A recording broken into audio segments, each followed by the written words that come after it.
సుమన్ టీవీలో మీ personal and business promotions కోసం కింది నెంబర్కి కాంటాక్ట్ చేయండి.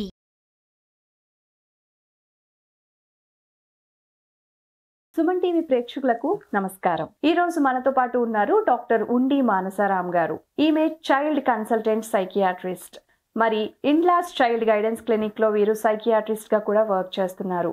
ఈవిడ MBBS MDని ప్రెస్టీజియస్ ఆంధ్ర మెడికల్ కాలేజ్ లో కంప్లీట్ చేశారు. అలాగే చైల్డ్ సైకియాట్రీ ఫెలోషిప్ కూడా పూర్తి చేశారు.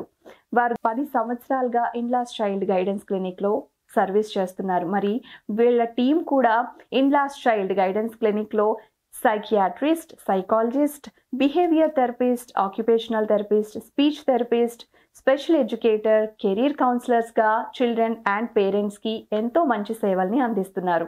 మరిన్ని విషయాలను డాక్టర్ గారిని అడిగి తెలుసుకుందాం. డాక్టర్ గారు, మరి పిల్లలు ఎక్కడికి వెళ్ళినా మన మాట వినాలి అని పేరెంట్స్ ఎక్కువగా అనుకుంటూ ఉంటారు. సో వాళ్ళ మైండ్ సెట్ ఎప్పుడు ఎలా ఉంటుంది అనేది ఏ విధంగా కనిపెట్టవచ్చు తెలియచేయండి. చాలా మంచి క్వశ్చన్ వేశారండి. మేబీ చాలా అందరు పేరెంట్స్ కి ఉండే సమస్య ఇదేనేమో. సో పేరెంటింగ్ అనేది ఏంటంటే అండి, పిల్లలు మన మాటే వినాలి అన్న ఆలోచన ముందు పేరెంట్స్ పక్కన పెట్టుకోవడం మంచిది. సో ఏంటంటే పిల్లలు పెంచడం అనేది అది చిన్నప్పటి నుంచి జరిగేదండి. సో మనం పిల్లల్ని మనం చెప్పినట్టు వినాలి అని అనుకునే దానికన్నా పిల్లలు ఎలా నడుచుకోవాలి అనేది మనం నేర్పిస్తూ ఉండాలి. సో ముందు వాళ్ళకి మనం మంచి రోల్ మోడల్ లాగా ఉండాలి. సో ఉండే కొద్ది ఎక్కువ రెస్ట్రిక్ట్ చేద్దామని అనుకోవడం కూడా మంచిది కాదు. సో పేరెంటింగ్లో రకరకాలు ఉంటాయండి. సో చాలా స్ట్రిక్ట్గా ఉండే పేరెంట్స్ ఉంటారు. అలా ఉండడం వల్ల ఏంటి, పేరెంట్స్ ఉన్నప్పుడు బాగా ఉంటానికి చూస్తుంటారు, వాళ్ళు లేనప్పుడు వాళ్ళు చేసి అల్లరంతా చేసి ఇంకా ఎక్కువ అల్లరి చేస్తూ ఉంటారు. ఓవర్ రెస్ట్రిక్షన్ పెడతాము. లేదా కొంతమంది పేరెంట్స్ ఇంక ఏదంటే అది పర్మిసివ్ పేరెంటింగ్, ఇంకేదంటే అది చేసేస్తూ ఉంటారు. ఇంక ఇది కావాలా వెంటనే ఇచ్చేస్తుంటారు, ఇంకేదంటే అది. సో వాళ్ళకి ఆ పిల్లలకి ఏంటి, సో ఏది మంచి, ఏది కరెక్ట్, ఏది రాంగ్ అది తెలీదు. సో అథారిటేటివ్ పేరెంటింగ్ అంటాం. అందులో ఏంటి, పిల్లలకి సో ఏదైనా అడిగారు అనుకోండి, మనం వద్దు అంటున్నాము, ఎందుకు వద్దు అంటున్నాము అని ఇన్ డీటెయిల్ చెప్పగలగాలి మనం వాళ్ళకి.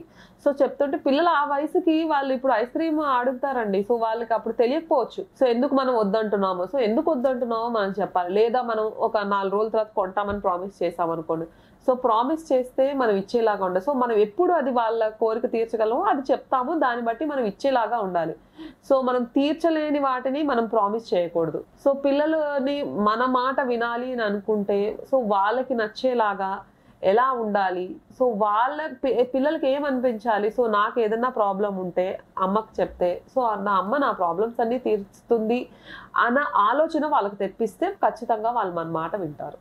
డాక్టర్ గారు, 5 సంవత్సరాలు దాటిన పిల్లల్ని వాళ్ళ పేరెంట్స్ మధ్య పడుకోబెట్టొచ్చు అంటారా? అంటే వాళ్ళలో ఎటువంటి మార్పుల్ని మనం చూడొచ్చు? వాళ్ళకి స్టోరీస్ చెప్తూ, కథలు చెప్తూ, రైమ్స్ చెప్తూ, సో అలా పడుకోబెట్టడం మంచిదేనా?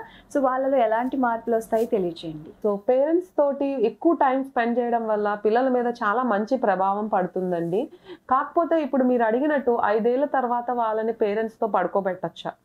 సో ఇంకో పక్కన పేరెంట్స్ వాళ్ళ మీద పడే ప్రభావం పక్కన పెడితే ఇంకోటి ఏంటంటే పిల్లల్లో ఇండివిడ్యువాలిటీ రావడం కూడా చాలా ఇంపార్టెంట్ అండి. సో ఎంతసేపు పేరెంట్స్ తోటే వాళ్ళ రూమ్ లోనే అలా పడుకుంటున్నారు అనుకోండి, ఇండివిడ్యువాలిటీ డెవలప్మెంట్ అనేది కొంచెం తగ్గుతుంది. సో వాళ్ళకి వేరే రూమ్ లో పడుకోబెట్టడం అలవాటు చేసామనుకోండి, సో వాళ్ళ పుస్తకాలు వాళ్ళే సర్దుకోవడం, వాళ్ళ బట్టలు వాళ్ళే సర్దుకోవడం, వాళ్ళకి అవసరమని వాళ్ళే ప్లాన్ చేసుకోవడం, ఇండివిడ్యువాలిటీ అనేది డెవలప్ అవుతుంది.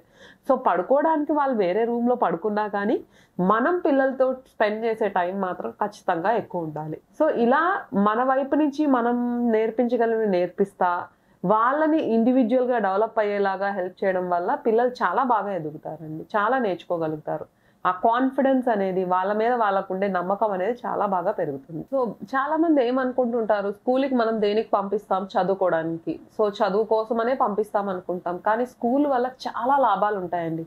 నలుగురిలో కలవడం, వాళ్ళ వ్యక్తిత్వ వికాసం అంటే పర్సనాలిటీ డెవలప్మెంట్ అనేది స్కూల్లోనే జరుగుతుందండి. సో మనం స్కూల్ని సెలెక్ట్ చేసుకుంటున్నప్పుడు ఏంటంటే ఓన్లీ చదువు గురించే ఫోకస్ చేసే స్కూల్స్ కాకుండా ఇంకా ఎక్స్ట్రా కరికులర్ యాక్టివిటీస్, ఇంకా స్టేజ్ షోస్ చేసేవని కానీ, వేరే గేమ్స్ గురించి కానీ, ఇంకేనా ఆర్ట్ కాంపిటీషన్స్, బోల్డ్ అండ్ రకరకాలవి ఇవన్నీ నేర్పించే స్కూల్స్ మనం తీసుకుంటే చాలా మంచిదండి. టీచర్స్ కూడా పిల్లలకి ఎంత సపోర్టివ్గా ఉంటే అంత బాగుంటుందండి స్కూల్. డాక్టర్ గారు, వెరీ ఇంపార్టెంట్ క్వశ్చన్.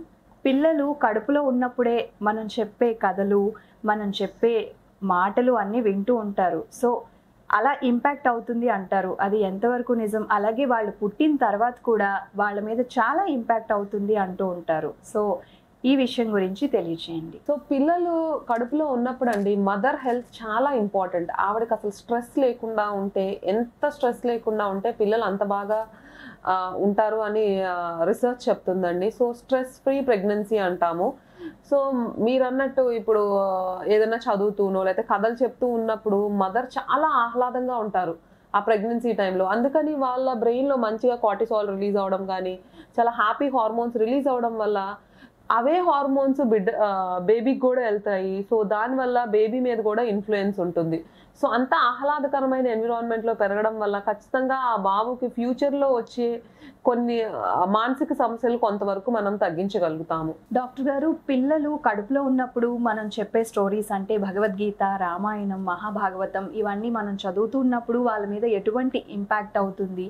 అలాగే వాళ్ళు పుట్టిన తర్వాత కూడా వాళ్ళ మీద చాలా ప్రభావితం చూపిస్తాయి అంటారు.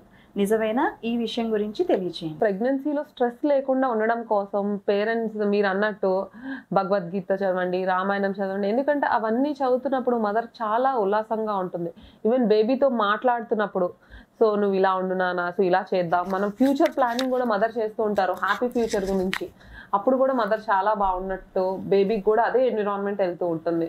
సో మదర్ ఇలా స్ట్రెస్ లేకుండా ఉండడం మదర్ చేతుల్లో మాత్రమే లేదండి, చుట్టుపక్కల వాళ్ళ చేతుల్లో కూడా ఉంటుంది.